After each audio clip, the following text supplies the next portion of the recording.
يوم النبي عليه الصلاة والسلام في الحديث اللي رواه أبو داود إيه؟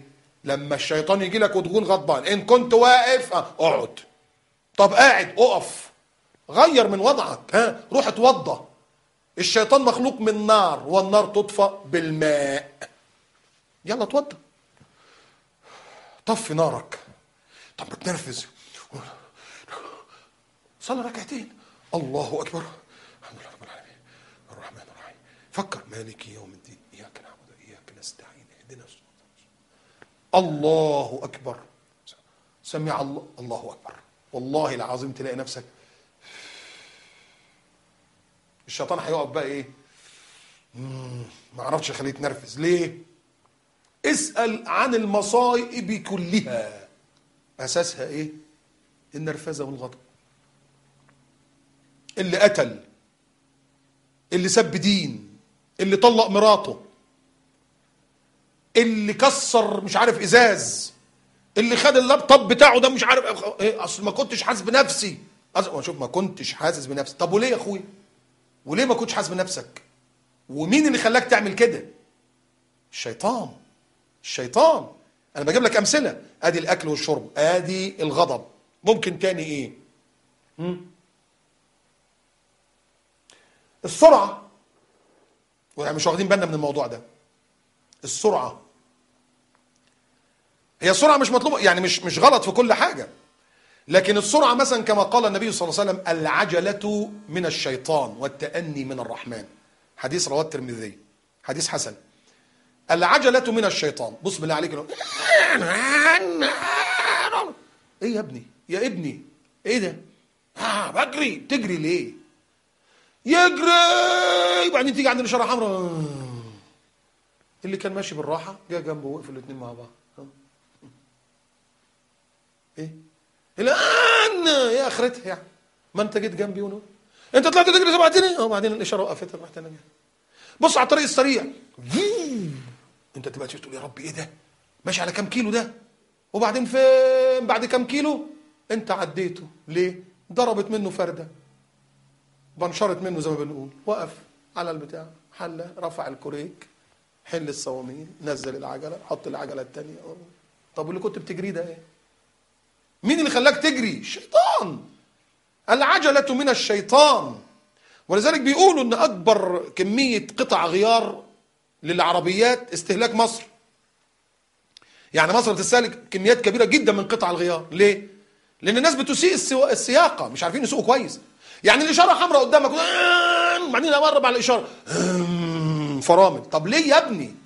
ليه؟ ما الفرامل دي التيل بيحك، بتفضل عشان توقفها، يبقى هتضطر تجيب تيل جديد، هتضطر تغير الطنبور بتاع، طب ليه؟ ليه؟ العجله من الشيطان. هي طبعا زي ما قلت مش كل حاجه، يعني في 6 حاجات العجله فيهم مطلوبه كويسه.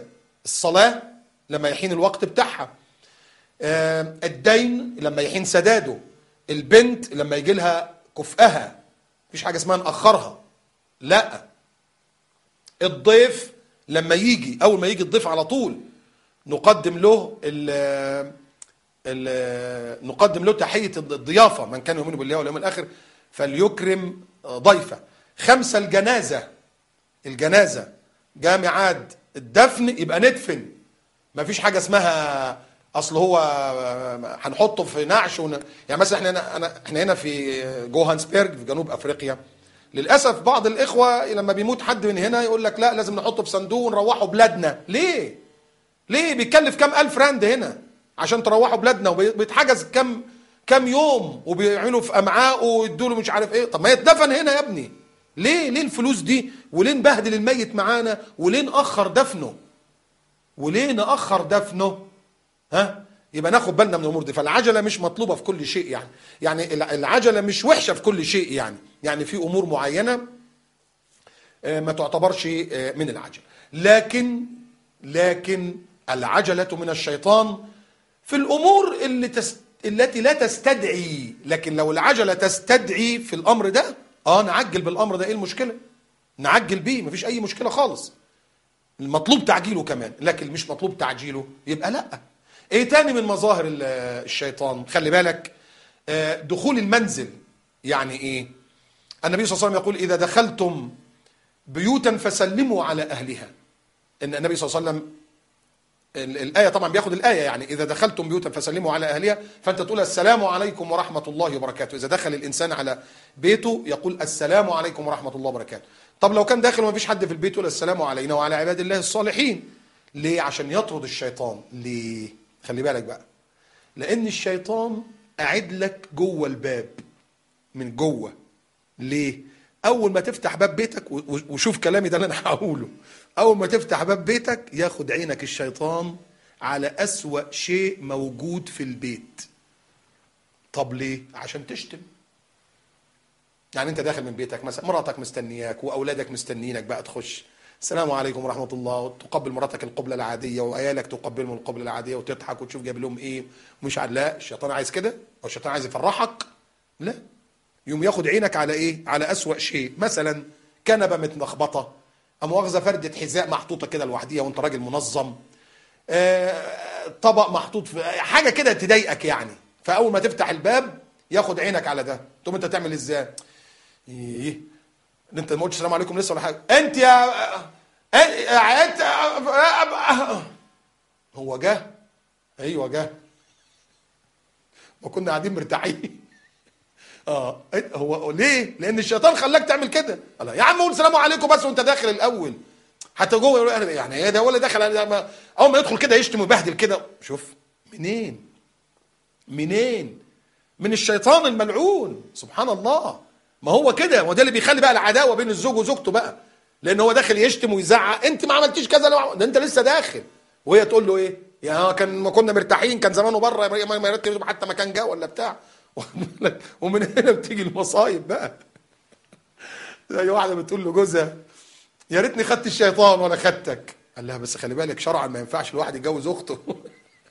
يعني انت زي لكن والله ابدا العلاقه الحمد لله بين الزوج وبين زوجته ما شاء الله. لكن هو الشيطان بس اللي بيحاول يوقع. ليه؟ يجيب عينك على أسوأ شيء موجود. ليه؟